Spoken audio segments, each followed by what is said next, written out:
नंदीश्वर द्वारा शुक्राचार्य का अपहरण और शिव द्वारा उनका निगला जाना। 100 वर्ष के बाद शुक्र का शिवलिंग के रास्ते बाहर निकलना। शिव द्वारा उनका शुक्र नाम रखा जाना। शुक्र द्वारा जपे गए मृत्युंजय मंत्र और शिवाष्टोत्तर सतनाम नाम स्तोत्र का वर्णन। शिव द्वारा अंधक को वर प्रदान। व्यास जी ने पूछा, महाबुद्धिमान सनत कुमार जी, जब वह महान भयंकर एवं रोमांचकारी संग्राम चल रहा था, उस समय त्रिपुरारी शंकर ने दैत्य गुरु विद्वान शुक्राचार्य को निगल लिया था। यह घटना मैंने संक्षेप में ही सुनी थी, अब आप उसे विस्तार पूर्वक वर्णन कीजिए। पिनाकधारी शिव के उदर में जाकर उन महायोगी शुक्राचार्य ने क्या किया था? शंभु की जठराग्नि ने उन्हें लजाया क्यों नहीं? भृगुनंदन बुद्धिमान शुक्र भी तो कालपलांत कालीन अग्नि के समान उग्र तेजस्वी थे। वे शंभु के जठर पंजर से कैसे निकले? उन्होंने कैसे और कितने काल तक आराधना की थी? तात उन्हें जो मृत्यु का समन करने वाली पराविद्या प्राप्त हुई थी, वह विद्या कौन सी है जिसे मृत्यु का निवारण हो जाता है? मुने लीला विहारी देवादिदेव भगवान शंकर के त्रिशूल से छूटे हुए अंधक को गणाध्यक्षता की प्राप्ति कैसे हुई? तात मुझे शिव लीलामृत श्रवण करने की विशेष लालसा है, अतः आप मुझ पर कृपा करके वह सारा वृतांत पूर्ण रूप से वर्णन कीजिए। ब्रह्मा जी कहते हैं, अमित तेजस्वी व्यास जी के इन वचनों को सुनकर सनत कुमार शिव जी के चरण कमलों का स्मरण करके कहने लगे। सनत कुमार जी ने कहा, मुनिवर, भगवान शंकर के प्रथमों की जब अत्यंत विजय होने लगी, तब अंधक घबराकर शुक्राचार्य जी की शरण में गया और उसने गिड़गिड़ाकर मृत संजीवनी विद्या के द्वारा मरे हुए असुरों को जीवित करने की प्रार्थना की। इस पर शुक्राचार्य ने शरणागत धर्म की रक्षा करना उचित समझा। फिर तो वे युद्ध स्थल में गए और आदर पूर्वक विद्या के स्वामी शंकर का स्मरण करके एक एक दैत्य पर मृत संजीवनी विद्या का प्रयोग करने लगे। उस विद्या का प्रयोग होते ही वे सभी दैत्य दानव वीर एक साथ ही हथियार लिए हुए इस प्रकार उठ खड़े हुए, मानो अभी सो कर उठे हों। जैसे पूर्णता अभ्यस्त किया हुआ वेद समरभूमि में बादल और श्रद्धा पूर्वक ब्राह्मणों को दिया हुआ धन आपत्ति के समय तुरंत प्रकट हो जाता है, उसी प्रकार वे उठ खड़े हुए। शुक्राचार्य के संजीवनी प्रयोग से जब बड़े बड़े दानव जीवित होकर प्रथमों को बुरी तरह मारने लगे, तब प्रमथों ने जाकर प्रमथेश्वरेश शिव को यह समाचार सुनाया। तब शिव जी ने कहा, नंदिन, तुम अभी तुरंत ही जाओ और दैत्यों के बीच से द्विजश्रेष्ठ शुक्राचार्य को उसी प्रकार उठा लाओ जैसे बाज लवा को उठा ले जाता है। सनत कुमार जी कहते हैं, महर्षि वृषभ ध्वज के यूं कहने पर नंदी षाण के समान बड़े जोर से गरजे और तुरंत ही सेना को लांग कर उस स्थान पर जा पहुंचे जहां भृगुवंश के दीपक शुक्राचार्य विराजमान थे। वहां समस्त दैत्य हाथों में 5 खड़ग वृक्ष पत्थर और पर्वत खंड लिए हुए उनकी रक्षा कर रहे थे। यह देखकर बलशाली नंदी ने उन दैत्यों को विक्षुब्ध करके शुक्राचार्य का उसी प्रकार अपहरण कर लिया जैसे सरव हाथी को उठा ले जाता है। महाबली नंदी द्वारा पकड़े जाने पर शुक्राचार्य के वस्त्र खिसक गए, उनके आभूषण गिरने लगे और केश खुल गए। तब देव शत्रु दानव उन्हें छुड़ाने के लिए सिंहनाद करते हुए नंदी के पीछे दौड़े और जैसे मेघ जल की वर्षा करते हैं, उसी तरह नंदीश्वर के ऊपर वज्र, त्रिशूल, तलवार, फरसा, भरेठी और गोफन आदि अस्त्रों की उग्र वृष्टि करने लगे। तब उस देवासुर संग्राम के विकराल रूप धारण करने पर गणाधिराज नंदी ने अपने मुख की आग से सैकड़ों शस्त्रों को भस्म कर दिया और उन भृगुनंद को दबोच कर शत्रुदल को व्यथित करते हुए शिव जी के समीप आ पहुँचे तथा शीघ्र ही उन्हें निवेदित करते हुए बोले, भगवान, ये शुक्राचार्य उपस्थित है। तब भूतनाथ देवादिदेव शंकर ने पवित्र पुरुष द्वारा प्रदान किए हुए उपहार की बात शुक्राचार्य को पकड़ लिया और बिना कुछ कहे उन्हें फल की तरह मुख में डाल लिया। उस समय समस्त असुर उच्च स्वर से हाहाकार करने लगे। व्यास जी जब गिरजेश्वर ने शुक्राचार्य को निगल लिया तब दैत्यों की विजय की आशा जाती रही। उस समय उनकी दशा शूण रहित गजराज, शींगहीन षाण, मस्तक विहीन देह, अध्ययन रहित ब्राह्मण, उद्यमहीन प्राणी, भाग्यहीन के उद्यत, पति रहित स्त्री, फल वर्जित बाण, पुण्यहीनों की आयु, व्रत रहित वेद्यायन, एकमात्र वैभव शक्ति के बिना निष्फल हुए कर्म समूह, शूरताहीन क्षत्रिय और सत्य के बिना धर्म समुदाय की भांति शोचनीय हो गई। दैत्यों का सारा उत्साह जाता रहा। तब अंधक ने महान दुख प्रकट करते हुए अपने शूरवीरों को बहुत उत्साहित किया और कहा, वीरों, जो रणागढ़ छोड़कर भाग जाते हैं उनकी ख्याति अपयश रूपी कालिमा से मलिन हो जाती है और उन्हें इस लोक में तथा परलोक में कहीं भी सुख नहीं मिलता। यदि पुनर्जन्म रूपी मल का अपहरण करने वाले धरा तीर्थ रण तीर्थ में अब गाहन कर लिया जाए तो अन्य तीर्थों में स्नान दान और तप की क्या आवश्यकता है, अर्थात इनका फल रणभूमि में प्राण त्याग करने से ही प्राप्त हो जाता है। दैत्यराज के इस वचन को पूर्ण रूप से धारण करके वे दैत्य तथा दानव रणभेरी बजाकर रणभूमि में प्रथम गणों पर टूट पड़े और उन्हें मथने लगे तथा बाण, खड़ग, वज्र, सरीखे, कठोर पत्थर, भुषुंडी, भिंदीपाल, शक्ति, भाले, फरसे, खंडवांग, पट्टिश, त्रिशूल, लकुट और मूसलों द्वारा परस्पर प्रहार करते हुए भयंकर मार काट मचाने लगे। इस प्रकार अत्यंत घमासान युद्ध हुआ।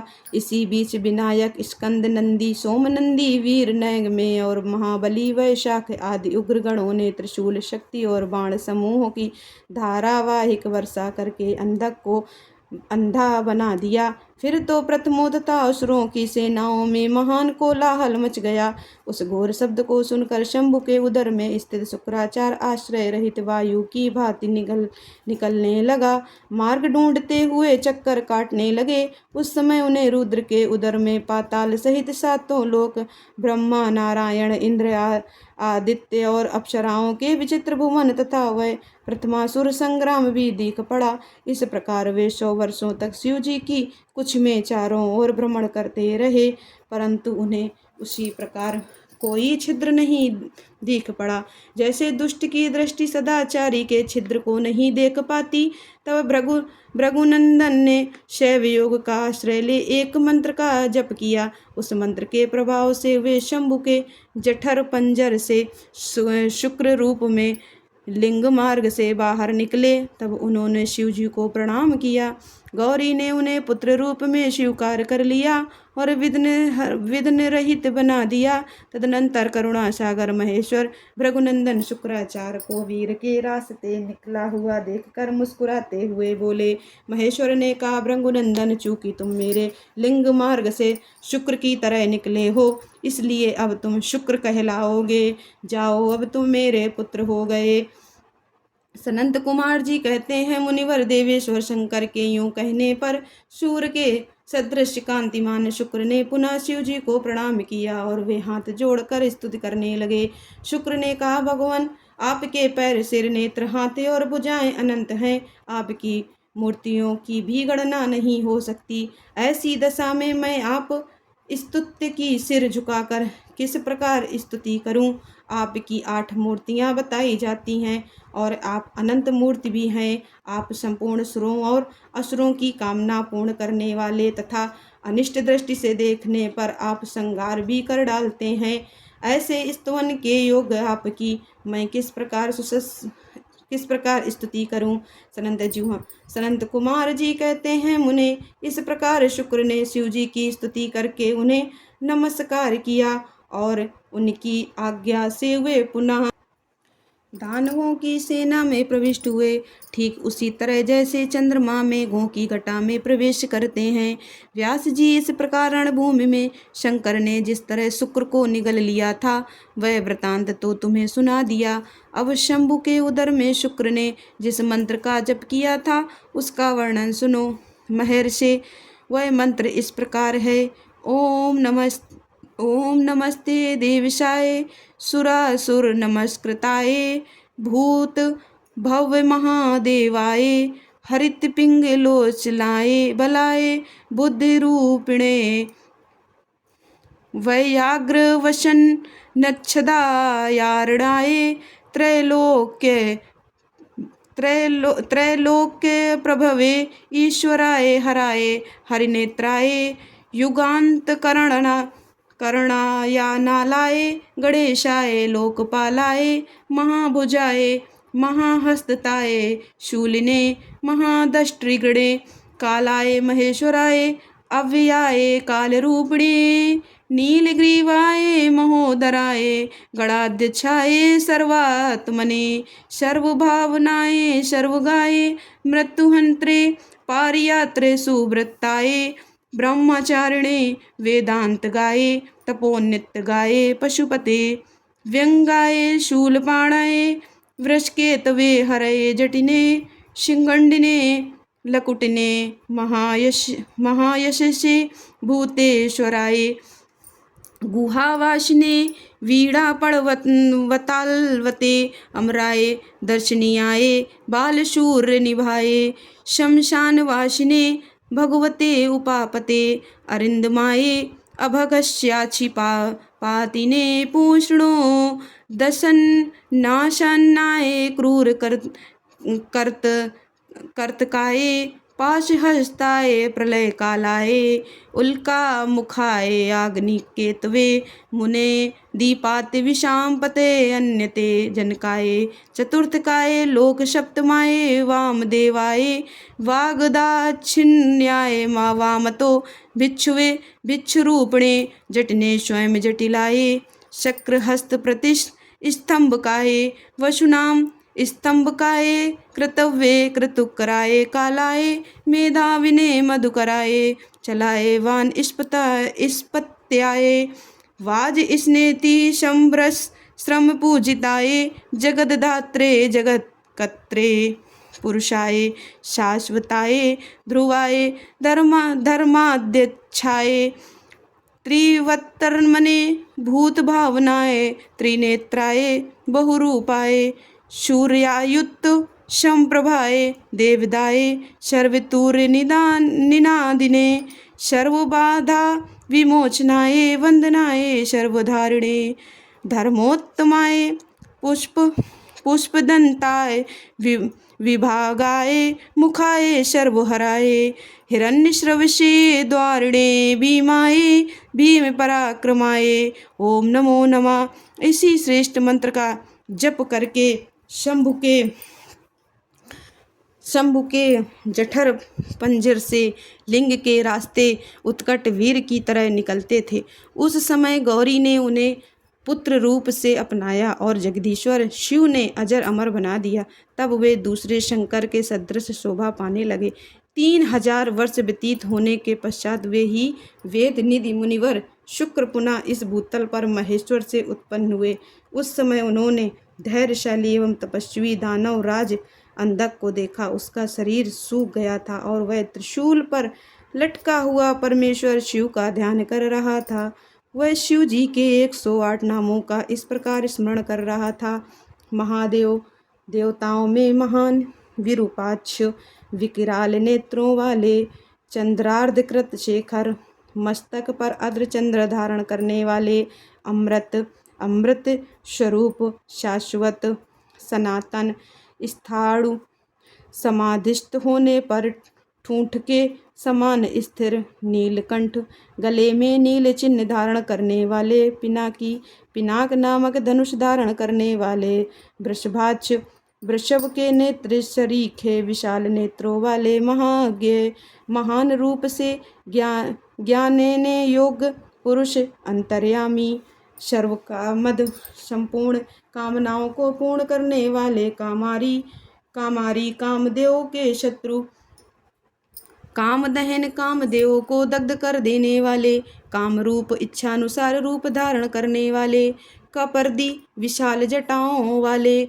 विरूप विकराल रूपधारी, गिरीश गिरिवर कैलाश पर शयन करने वाले, भीम भयंकर रूप वाले, श्रक्की बड़े बड़े जबड़ों वाले, रक्तवासा लाल वस्त्रधारी, योगी योग के ज्ञाता, काल दहन काल को भस्म कर देने वाले, त्रिपुरधन त्रिपुरों के श्रृंगार करता, कपाली कपाल धारण करने वाले, गूढ़ व्रत जिनका व्रत प्रकट नहीं होता, गुप्त मंत्र गोपनीय मंत्रों वाले, गंभीर गंभीर स्वभाव वाले, भाव गोचर भक्तों की भावना के अनुसार प्रकट होने वाले, अड़िमादि गुणाधार, अड़िमा आदि सिद्धियों के अधिष्ठान, त्रिलोकैश्वर्य कैश्वर्यदायक, त्रिलोकी का ऐश्वर्य प्रदान करने वाले, वीर बलशाली, वीरहंता, शत्रुवीरों को मारने वाले, घोर दुष्टों के लिए भयंकर, विरूप विकट रूप धारण करने वाले, मांसल मोटे ताजे शरीर वाले, पटु निपुण, महामानसाद श्रेष्ठ फल गूदा खाने वाले, उन्मत्त मत वाले, भैरव काल भैरव स्वरूप महेश्वर, देवेश्वरों में भी श्रेष्ठ, त्रैलोक के द्रावण, त्रिलोकी का विनाश करने वाले, लुब्ध सज्जनों के लोभी, लुब्धक महाव्याध स्वरूप, यज्ञ शूदन दक्ष यज्ञ के विनाशक, कृतिका सुतयुक्त, कृतिकाओं के पुत्र, स्वामी कार्तिक से युक्त, उन्मत्ता सा वेश धारण करने वाले, कृत्तिवासा गजासुर के चमड़े को ही वस्त्र रूप में धारण करने वाले, गज कृत्य परिधान, हाथी का चर्म लपेटने वाले, क्षुब्ध भक्तों का कष्ट देखकर क्षुब्ध हो जाने वाले, भुजग भूषण सर्पों को भूषण रूप में धारण करने वाले, दंतालंब भक्तों के अवलंब दाता, वेताल वेताल स्वरूप, घोर घोर शाकनी पूजित, शाकनियों द्वारा समाराधित, अघोर अघोर पथ के प्रवर्तक, घोर दैत्य घन भयंकर, दैत्यों के संहारक, घोर घोष भीषण शब्द करने वाले, वनस्पति वनस्पति स्वरूप, भस्मांग शरीर में भस्म रमाने वाले, जटिल जटाधारी, शुद्ध परम पावन, मेरुंडस्त सेवित, सैकड़ों मेरुंड नामक पक्षियों द्वारा सेवित, भूतेश्वर भूतों के अधिपति, भूतनाथ भूतगणों के स्वामी, पंचभूताश्रित पंचभूतों को आश्रय देने वाले, खग गगन विहारी, क्रोधित क्रोधयुक्त, निष्ठुर दुष्टों पर कठोर व्यवहार करने वाले, चंड प्रचंड पराक्रमी, चंडीस चंडी के प्राणनाथ, चंडिका प्रिय चंडिका के प्रियतम, चंड तुंड अत्यंत कुपित मुख वाले, गरुत्मान गरुण स्वरूप, निस्त्रिंस खड़ग स्वरूप, सौ भोजन शव का भोग लगाने वाले, लोलिहान क्रुद्ध होने वाले, जीभ लपलपाने वाले, महारौद्र अत्यंत भयंकर, मृत्यु स्वरूप, मृत्योर गोचर, मृत्यु की भी पहुँच से परे, मृत्यु के भी काल, महासेन विशाल सेना वाले, कार्तिकेय स्वरूप, शमशानारण्य वासी, शमशान एवं अरण्य में विचरने वाले, राग प्रेम स्वरूप, विराग आसक्ति रहित, रागांध प्रेम में मस्त रहने वाले, वीतराग वैरागी, सतारची तेज की असंख्य चिंगारियों से युक्त, सत्व गुण रूप, रजोगुण रूप, तमोगुण रूप, धर्म स्वरूप, अधर्म रूप,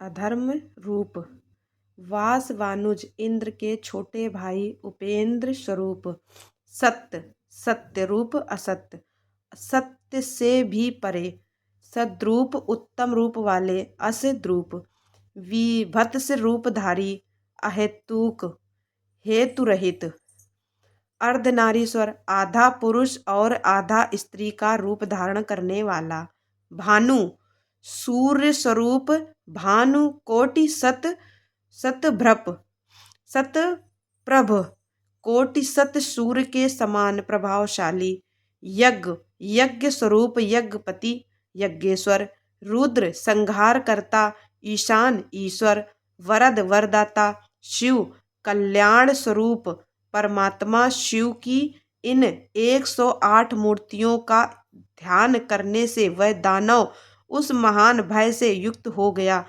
उस समय प्रसन्न हुए जटाधारी शंकर ने उसे मुक्त करके उस त्रिशूल के अग्रभाग से उतार लिया और दिव्य अमृत की वर्षा से अभिषिक्त कर दिया। तत्पश्चात महात्मा महेश्वर उसने जो कुछ किया था उस सबका सांत्वना पूर्वक वर्णन करते हुए उस महादैत्य अंधक से बोले। ईश्वर ने कहा, हे दैत्येंद्र, मैं तेरे इंद्रिय निग्रह, नियम, शौर्य और धैर्य से प्रसन्न हो गया हूँ। अतः सुव्रत, अब तू कोई वर मांग ले। दैत्यों के राजाधिराज तूने निरंतर मेरी आराधना की है, इससे तेरा सारा कल्मश धुल गया और अब तू वर पाने के योग्य हो गया। इसीलिए मैं तुझे वर देने के लिए आया हूँ, क्योंकि 3000 वर्षों तक बिना खाए पिए प्राण धारण किए रहने से तूने जो पुण्य कमाया है उसके फलस्वरूप तुझे सुख की प्राप्ति होनी चाहिए। सनंत कुमार जी कहते हैं, मुने यह सुनकर अंधक ने भूमि पर अपने घुटने टेक दिए और फिर वह हाथ जोड़कर कांपता हुआ भगवान उमापति से बोला। अंधक ने कहा, भगवान, आपकी महिमा जाने बिना मैंने पहले रणांगणों में हर्ष गदगद वाणी से आपको जो दीन हीन तथा नीच से नीच कहा है और मूर्खतावश लोक में जो जो निंदित कर्म किया है, प्रभु उस सब को आप अपने मन में स्थान न दें, अर्थात उसे भूल जाएं। महादेव, मैं अत्यंत ओछा और दुखी हूँ। मैंने काम दोषवश पार्वती के विषय में भी जो दूषित भावना कर ली थी उसे आप क्षमा कर दें। आपको तो अपने कृपण दुखी एवं दीन भक्त पर सदा ही विशेष दया करनी चाहिए। मैं उसी तरह का एक दीन भक्त हूँ और आपकी शरण में आया हूँ। देखिए, मैंने आपके सामने अंजलि बांध रखी है। अब आपको मेरी रक्षा करनी चाहिए। ये जगत जननी पार्वती देवी भी मुझ पर प्रसन्न हो जाएं और सारे क्रोध को त्याग कर मुझे कृपा दृष्टि से देखें। चंद्रशेखर, कहाँ तो इनका भयंकर क्रोध और कहाँ मैं तुच्छ दैत्य। चंद्रमौली, मैं किसी प्रकार उसको सहन नहीं कर सकता। शंभो, कहाँ तो परम उदार आप और कहाँ बुढ़ापा, मृत्यु तथा काम क्रोध आदि दोषों के वशीभूत मैं, अर्थात मेरी आपके साथ क्या तुलना है। महेश्वर, आपके ये युद्ध कला निपुण महाबली वीरपुत्र मेरी कृपणता पर विचार करके अब क्रोध के वशीभूत मत हो। तुषारहार, चंद्र किरण, शंख, कुंदक पुष्प और चंद्रमा के से वर्ण वाले शिव, मैं इन पार्वती को गुरुता के गौरववश नित्य मात्र दृष्टि से देखूं। मैं नित्य आप दोनों का भक्त बना रहूं। देवताओं के साथ होने वाला मेरा वैर दूर हो जाए तथा मैं शांत चित्त हो योग चिंतन करता हुआ गणों के साथ निवास करूं। महेशा ने आपकी कृपा से मैं उत्पन्न हुए इस विरोधी दानव भाव का पुनः कभी स्मरण न करूं। यही उत्तम वर मुझे प्रदान कीजिए।